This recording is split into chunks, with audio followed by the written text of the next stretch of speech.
This is Living Planet. I'm Neil King. And this week, the final episode of our Naturally Connected series delves into the fantastic world of foxes. Foxes have walked the earth in some form or another for much longer than humans. How welcome they are is debatable. In Germany alone, more than 400,000 foxes are killed by hunters every year. Others fall prey to cars and sickness. Of those that manage to evade the guns, traffic and disease, there is ever more pressure to leave the countryside for urban areas and whatever fate awaits them there. Grim figures, but Tamsin Walker's episode on foxes will leave you with a smile on your face. Just put your feet up and listen all the way through to the end.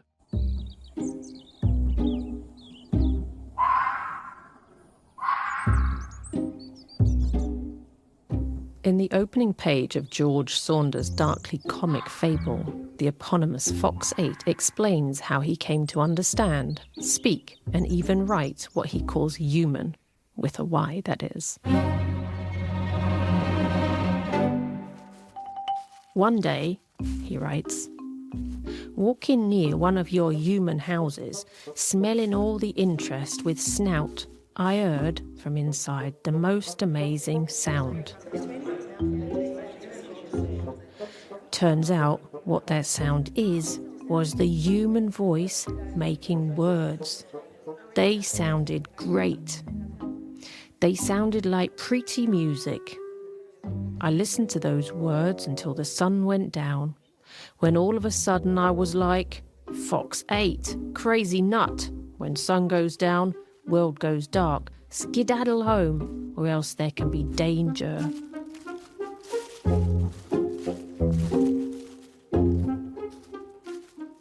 And danger there is.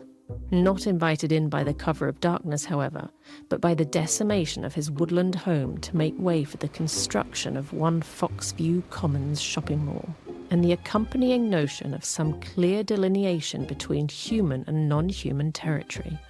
The story has stayed with me, not only for its unique and imaginative narrator, but for the unforgettable way it conveys a message we've heard so often by now that we must surely know it off by heart. A message about our very human ability to disregard other species in pursuit of our wants and habits, and our sometimes brutally low tolerance threshold for coexistence with the non-domesticated.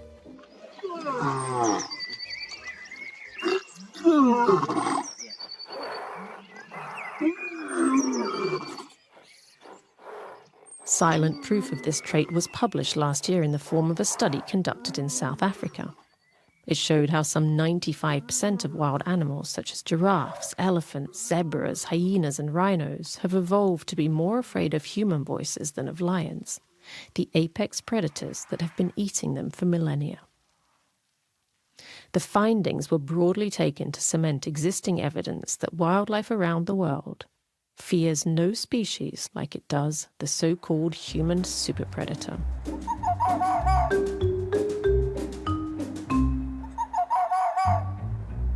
But does the same go for foxes, whose rusty elegance I sometimes see flitting past my front door, sitting quietly in a city park, strolling down a busy street, or striding across a schoolyard?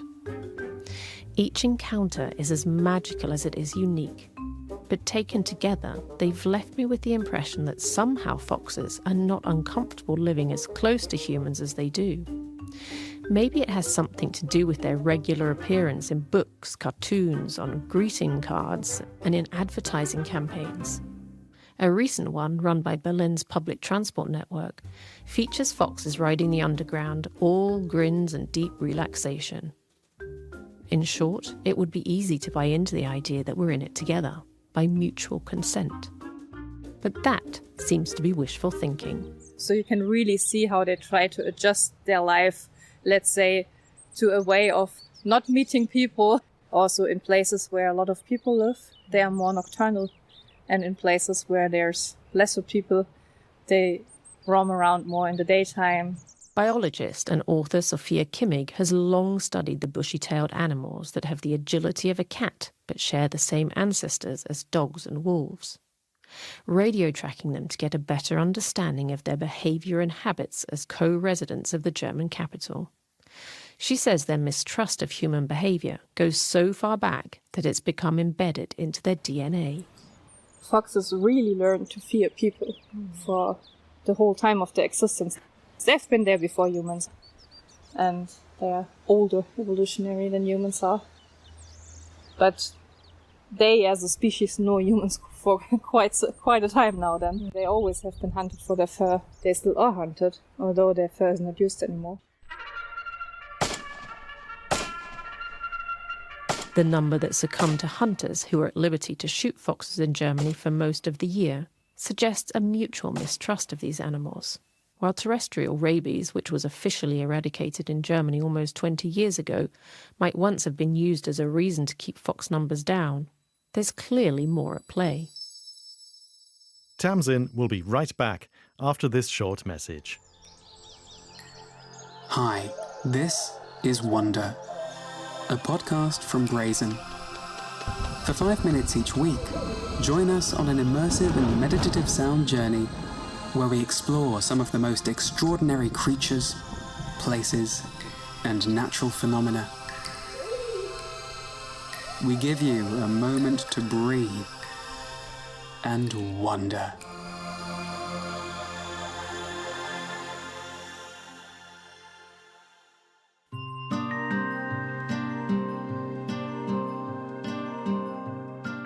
In ancient folklore, foxes were sometimes considered sacred or seen as symbols of wisdom, spirituality, and fertility. In recent decades, however, they seem more one-dimensional. Literature and films that anthropomorphize foxes invariably portray them as sly and cunning, and at best, whimsical. Wherever that depiction came from, and the suggestion is often that it relates to their quick-thinking, quick-moving ability to outwit the packs of sharp-toothed hunting dogs chasing them, it seems to have stuck, preventing us from digging beneath the surface of our own learned prejudice and seeing what is there, beyond the shadow of the preceding reputation. I think they are really clever, but I don't think they are sly. I think they are quite pure in the way that they live their life. They're quite silly. They spend actually a lot of the day with unnecessary things, like not with hunting or marking their territory, but with playing, with sunbathing, and things they enjoy. Sounds really appealing. Yes. I mean, of course, they have to do the things that they need to do to survive, right? But they still have plenty of time left, especially in urban areas, and they know how to fill that time.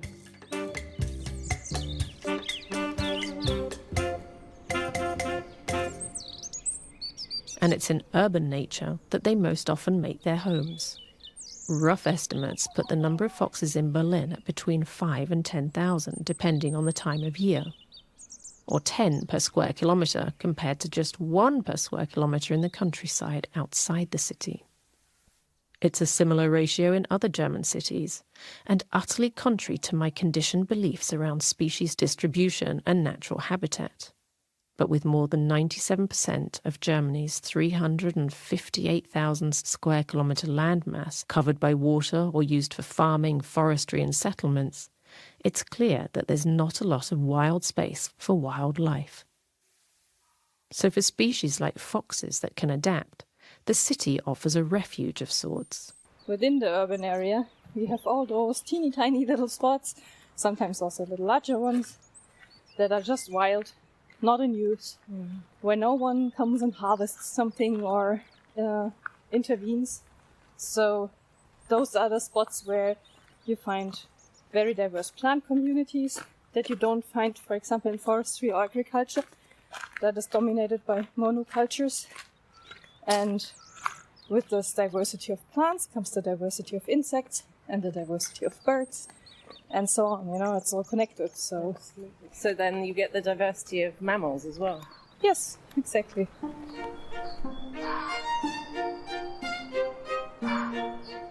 And that diversity adds another dimension for humans living in the city. Whenever I see a fox, a raccoon, a squirrel, or a hedgehog going about its urban existence, I invariably see people who stop to look, and who often exchange glances or comments of awe and appreciation. With foxes, I've noticed a particular flicker of interest. In this city where smiles and eye contact still don't come easy, the flash of a bushy red tail in a public place can generate conversations that would otherwise not have been had. Maybe that ancient folkloric reverence lies dormant within us. Maybe we instinctively know we're witnessing something magical. Or maybe we just feel connected to the world around us. Whatever it is, when it comes to foxes, I feel it too.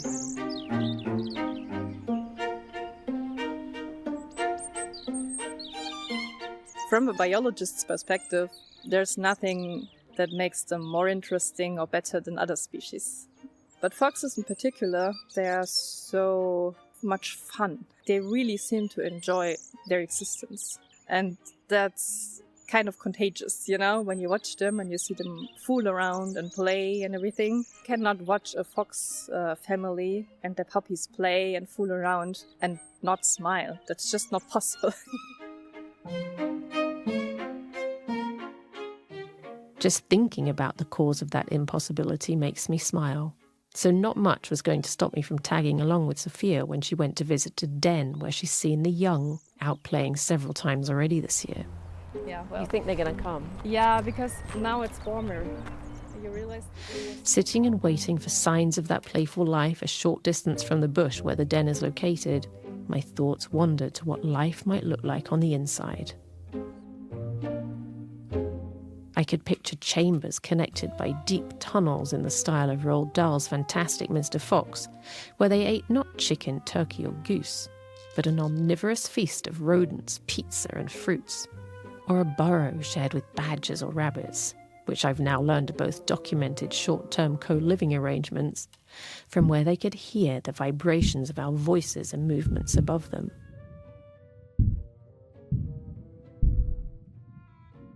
Though we waited for some time, the foxes didn't emerge from their earthen home to roll on the meadow in the late afternoon sun.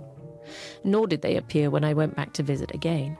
And as much as I would have liked to witness the sight of young sibling foxes reveling in the experience of simply being alive, it also doesn't matter that I didn't, because whether I see them or not, they are there, likely happier for being spared the interaction with yet another human. And honestly, who could blame them? As Fox 8 concluded at the end of his story, if you humans would take one bit of advice from a mere fox, by now I know that you humans like your stories to end happy. If you want your stories to end happy, try being nicer.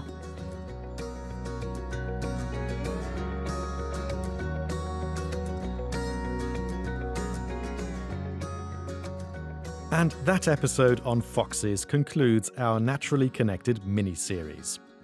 It was produced by Tamsin Walker and edited by me, Neil King. Our sound engineer was Jürgen Kuhn.